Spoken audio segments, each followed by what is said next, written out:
যে ক্ষমতা দেওয়ার মালিক কে? ক্ষমতা কেড়ে নেওয়ার মালিক কে? কোন সূরার কত নম্বর আয়াত বলেন? সূরা ইমরান 26 নম্বর আয়াত। কোন সূরা? মুখস্থ করে যাবেন। এটা তো ক্ষমতায় আবার যে দল আসবে এরা তো ভুলে যাবে, সবকিছু ভুলে যাওয়া যাবে না। সূরা ইমরানের 26 নম্বর আয়াত। কত নম্বর আয়াত? আবার বলি, কুলিল্লাহুম্মা মালিকাল মুলক। হে নবী, আপনি বলেন আল্লাহুম্মা, হে আল্লাহ, মালিকাল মুলক, আপনিই সমস্ত ক্ষমতার মালিক। আল্লাহু আকবার। তুতিল মুলকা মান তাশা, আপনিই মানুষকে ক্ষমতা দান করেন। ওয়াতানজিউল মুলকা মিম্মান তাশা, আপনিই মানুষের কাছ থেকে ক্ষমতা কেড়ে নেন। ওয়াতুইজ্জু মান তাশা, আপনিই মানুষকে সম্মান দেন। ওয়াতুজিল্লু মান তাশা, আপনিই মানুষকে অপমানিত করেন। বিয়াদিকাল খয়র, সম্মান অসম্মান, কল্যাণ অকল্যাণ সব কিছুই আপনার হাতে। ইন্নাকা, নিশ্চয়ই, আলা কুল্লি শাইইন কদির, সমস্ত ক্ষমতার কর্তৃত্ব আপনি আল্লাহর হাতে। আল্লাহু আকবার। সূরা মুলকের মধ্যে আল্লাহ পাক আবারও বলতেছেন যে সকল ক্ষমতার একচ্ছত্র মালিক আল্লাহ। যাই হোক, কেউ রাগ করবেন না, আসলে কথাগুলো কোরআন থেকেই বললাম, ঠিক কিনা বলেন? কারো বিরুদ্ধে বলছি? কারো পক্ষে বলছি? বলছি কোরআনের পক্ষে, ঠিক কিনা বলেন?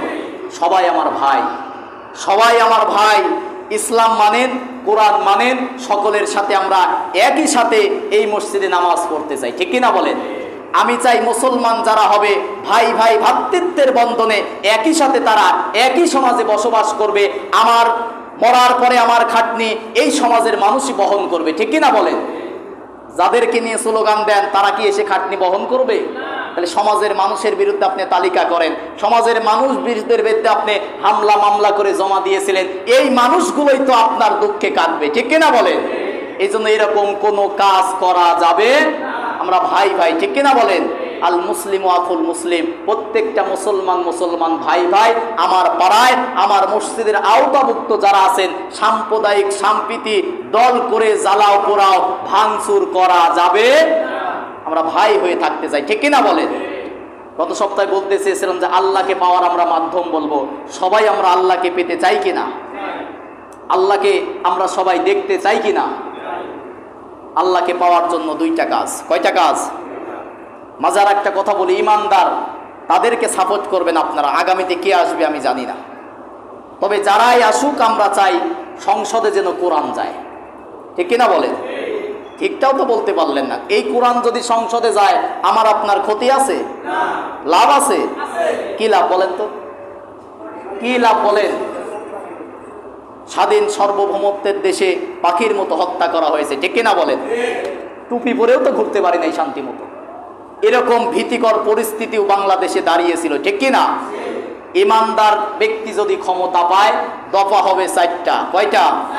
কোরআন থেকে দফা হবে কয়টা? সূরা হজের 41 নম্বর আয়াত। বলেন কোন সূরা?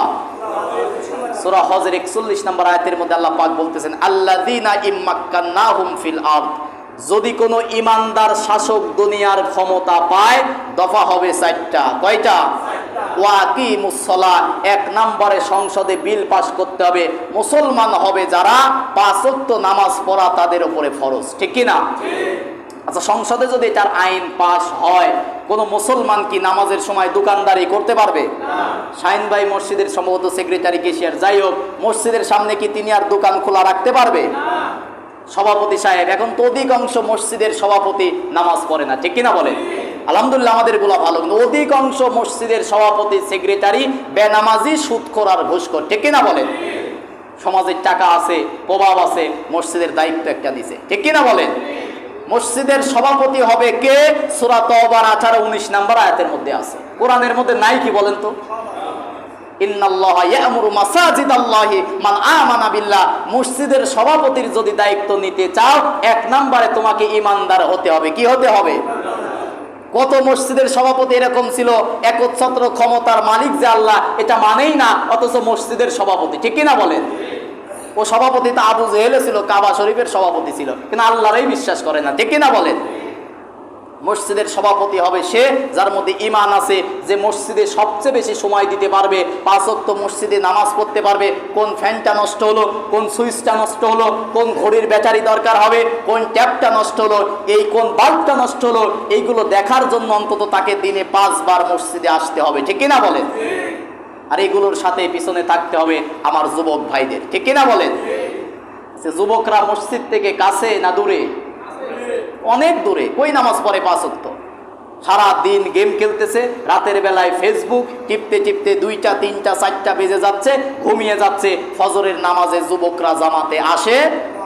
যে মসজিদে ফজর নামাজে যুবকরা আসে না, আমার দেশের যুবকরা কি দিন কায়েম করতে পারবে?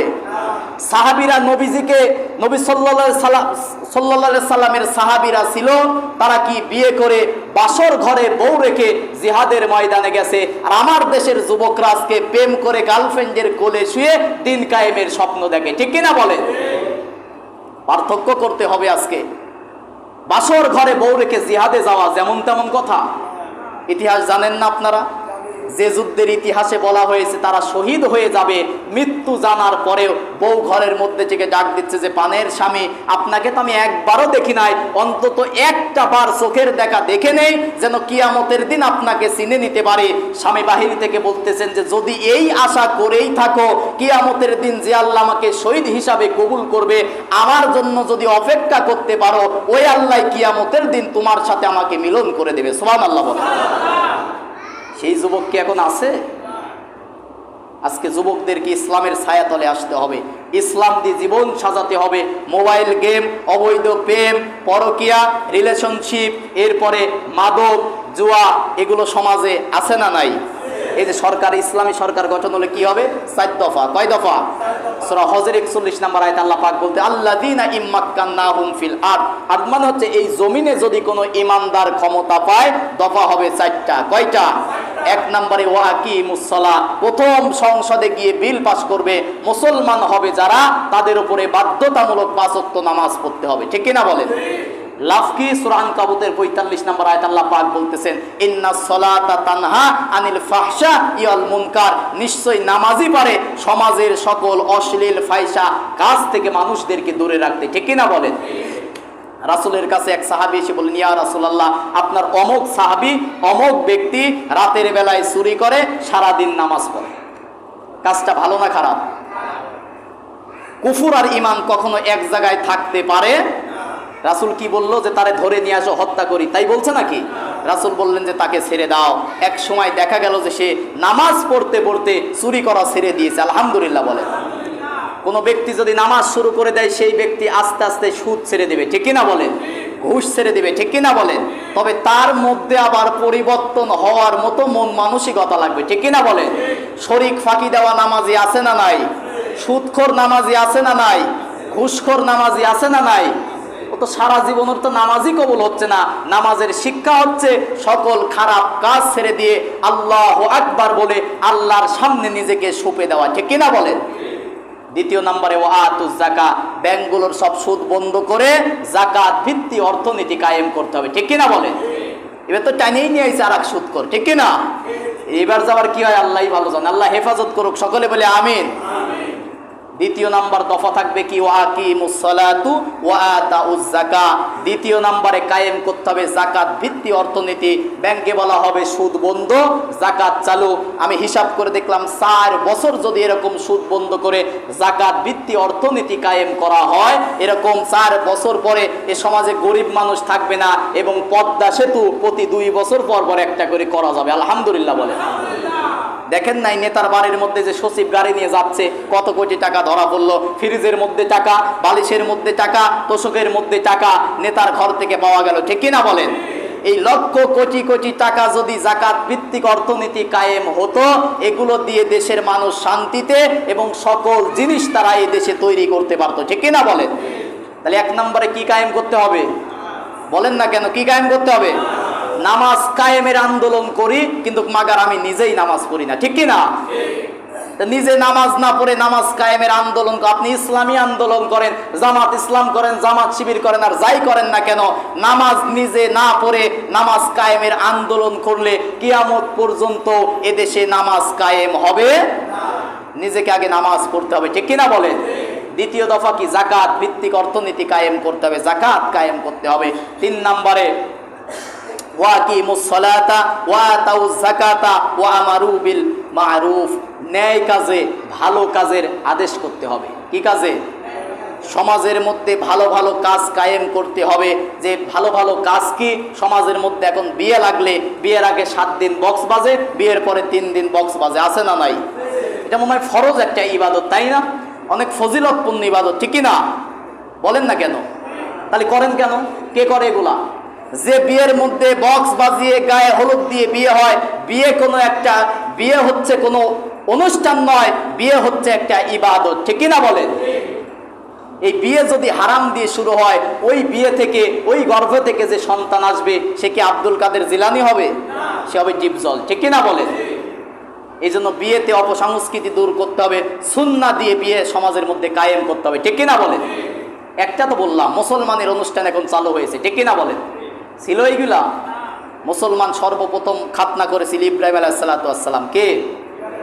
গাছের মাথায় উঠে কাঠ দিয়ে, কোরাল দিয়ে কাঠ কাটতেছিল, সঙ্গে সঙ্গে বলা হলো যে মুসলিম জাতির পিতা আপনি খাতনা করেন। গাছের মাথায় খাতনা করেছিল। তিনি খাতনা করার 7 দিন পরে মনে হয় বক্সবাজি অনুষ্ঠান করেছিল নাকি? এখন যার আবার ছেলে হয় না, ওর মনের দুঃখ জ্বালা বেশি, ও নাক কান ফুরিয়ে অনুষ্ঠান চালু করেছে, ঠিক না বলেন? এগুলোর সাথে মুসলমানদের কোনো সম্পর্ক নাই। যে বিয়েতে যত খরচ কম, ওই বিয়েতে তত আল্লাহর রহমত বেশি, সুবহানাল্লাহ বলেন। বিয়েতে এখন আবার হারাম কি? বিয়েতে দেনমোহর দেওয়া ফরজ, যৌতুক নেওয়া হারাম। যৌতুক আজকে ফরজ হয়ে গেছে, দেনমোহর আজকে নাই হয়ে গেছে, ঠিক না বলেন? এই যে খারাপ খারাপ যে কাজগুলো আছে, ন্যায়ের পক্ষে থাকতে হবে, অনাহাও আনিল মুনকার, এবং খারাপ কাজগুলো আইন পাশ করে করে বন্ধ করতে হবে, ঠিক না বলেন? মসজিদের ইমাম সাহেবরা খারাপ কাজ বন্ধ করতে পারবে না। আমরা অনুরোধ করতে পারি, কি করতে পারি? আমরা অনুরোধ করতে পারি, কিন্তু আইন পাশ করে যারা দায়িত্বে থাকবে, রাষ্ট্রের ক্ষমতা পাবে, তারাই বন্ধ করতে পারবে, ঠিক না বলেন? এই জন্য মুসলমানদের ক্ষমতায় যাওয়ার দরকার আছে না নাই? কোরআনের মধ্যে কথা মনে হয় নাই? নবীজি যখন হিজরত করতেছে, কাফেরদের ভালোবাসায় নাকি কাফেরদের কষ্টে? 70 জন কাফের খোলা তরবারি নিয়ে নবীজিকে হত্যা করার জন্য নবীর ঘরের পাশে সে দাঁড়িয়ে আছে। রাসূলকে তখন আল্লাহ নিজে দোয়া শিখিয়ে দিচ্ছে, সুবহানাল্লাহ বলেন। সূরা বনী ইসরাইলের 79, 80, 81 নম্বর আয়াতের মধ্যে আল্লাহ পাক বলতেছেন, হে নবী, আপনি তো মক্কায় থেকে যাচ্ছেন, আপনাকে কাফেররা তাড়িয়ে দিচ্ছে, আপনি এই দোয়া করেন, অকুর রব্বি আদখিলনি মুদখালা সিদিকিও, অকুর রব্বি, হে আমার রব, মুদখিলনি, আমাকে প্রবেশ করাও, সুবহানাল্লাহ বলেন। আমাকে মক্কা থেকে বের করো, মুদখালা সিদিকি, এবং আমাকে মক্কায় থেকে সম্মানের সাথে বের করো, এবং এমন একটি জায়গায় সম্মানের সাথে প্রবেশ করাও, সুলতানান নাসিরা, যেখানে যাবার পরে আমাকে রাষ্ট্রীয় ক্ষমতা দেওয়া হবে, সুবহানাল্লাহ বলেন। দোয়া কবুল হয়েছে নাকি হয় নাই? মক্কায় থেকে নিজের বাড়ি, নিজের ঘর ছেলে পালিয়ে যাওয়ার পরে, মদিনায় যাওয়ার পরে 10 বছর তিনি ক্ষমতার মসনদে বসে রাষ্ট্র চালিয়েছেন, ঠিক কিনা বলেন? এই জন্য ন্যায্য লোক, ন্যায় লোক, সৎ লোক, কোরআনওয়ালা, ইমানদার ক্ষমতায় যাক, এটা আমরা চাই কি চাই না? সুলতানান নাসিরা, যারা ক্ষমতায় যাওয়ার পরে সংসদে কোরআন নিয়ে যাবে, চুরি করলে বিচার হবে কি দিয়া? কোথায় আছে? সূরা মাইদার 38 নম্বর আয়াতের মধ্যে, অসারিকু অসারিকতু, চোর এবং সুন্নি সাক্ষী আর প্রমাণে যদি ধরা পড়ে, সে যে দলেরই হোক না কেন, ধরো, নিসাব পরিমাণ মাল হলে তার হাত কেটে দাও। সে চোর যদি অভাবে চুরি করে, সমাজের ধনী এবং ক্ষমতাশীল যারা আছে তার অভাব পূরণ করে দাও। অভাব পূরণ করার পরেও যদি তারা স্বভাবে চুরি করে, তাকে ধরার পরে তার হাত কেটে যাও, ঠিক কিনা বলেন? এই বিধান যদি থাকতো, নেতার ফ্রিজ থেকে টাকা হাতকে একটা থাকতো। এই জন্যই তো চাইতো না যে সংসদে কোরআনের এই আইন যাক, ঠিক কিনা বলেন? এবার কেউ যদি ধর্ষণ করে, আমার দেশের দামাল ছেলেরা, সোনার ছেলেরা ধর্ষণের সেঞ্চুরি করে মিষ্টি বিলিয়েছে, সুবহানাল্লাহ না নাউজুবিল্লাহ? 100টা ধর্ষণ করে মিষ্টি বিলানোর সাহস আমার দেশের স্বাধীন সার্বভৌমত্বের ছেলেরা, দামাল ছেলেরা পেয়েছিল। সূরা নূরের 2-3 নম্বর আয়াতের মধ্যে আল্লাহ পাক বলতেছেন, কোন অবিবাহিত ব্যক্তি যদি জিনার মতো অপকর্ম করে, এটা যদি সাক্ষী আর প্রমাণে ধরা পড়ে, 100টা বেতের আঘাত করো। আর যদি সেই ব্যক্তি বিবাহিত হওয়ার পরে জিনা আর পরকিয়া করে, মাজা পর্যন্ত মাটির মধ্যে পুঁতে ফেলে এই যে রেল লাইনের পাথর নিক্ষেপ করবে, ততক্ষণ ওই ব্যক্তি মৃত্যুবরণ করবে না যতক্ষণ। বিধান কার? এই বিধান যদি সমাজে থাকতো, ধর্ষণ কি সমাজে থাকতো? 3 বছরের মেয়ে থেকে শুরু করে 80 বছরের বুড়া মহিলা পর্যন্ত আমার দেশে ধর্ষিতা হয়েছে, ঠিক কিনা বলেন? কেউ যদি ডাকাতি করে, সূরা মাইদার 38 থেকে 40 নম্বর আয়াতের মধ্যে আল্লাহ পাক বলতেছেন, কোন ব্যক্তি যদি ডাকাতি করে, বাড়িঘর ভাঙচুর করে, লুটপাট করে, তাকে শুলে চড়িয়ে দাও। বিধান কার? কেউ যদি দুর্নীতি করে, ওগুলোর কথা তো কোরআনে নাই। কয়টার কথা বলবো? এই আইনগুলো যেন সংসদে কায়েম হয়ে যায়, আল্লাহ যেন কবুল করে। সকলে বলি আল্লাহুম্মা আমিন। আমরা চাই ইমানদার সৎ মানুষ সংসদে যাক, ঠিক কিনা বলেন? কে যাবে আমাদের এটা নিয়ে মাথা ব্যথা নাই, তবে মাথা ব্যথা এইটা, যারা গেলে সংসদে কোরআন কায়েম হবে তাদের পক্ষে আমাদের থাকার দরকার আছে না নাই? আল্লাহ পাক যেন আমাদের 4 দফা কর্মসূচি, কয় দফা?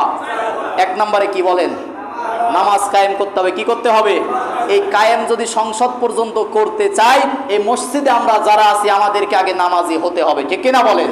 নিজে নামাজ না পড়ে ইসলামী আন্দোলন বাদ দেন, ইসলামী আন্দোলন বাদ দেন। আপনি নিজেকে আগে নামাজি হতে হবে, এরপরে নামাজ কায়েমের আন্দোলন করতে হবে, ঠিক কিনা বলেন? 2 নম্বরে সুদ বন্ধ করে যাকাত ভিত্তিক অর্থনীতি কায়েম করতে হবে। 3 নম্বরে সমাজে ভালো ভালো কাজ করতে হবে, খারাপ কাজগুলো আইন করে বন্ধ করতে হবে। রাজি আছেন তো ইনশাআল্লাহ? আল্লাহ রাব্বুল আলামিন যেন আমাদের কবুল করে। সকলে বলি আল্লাহুম্মা আমিন।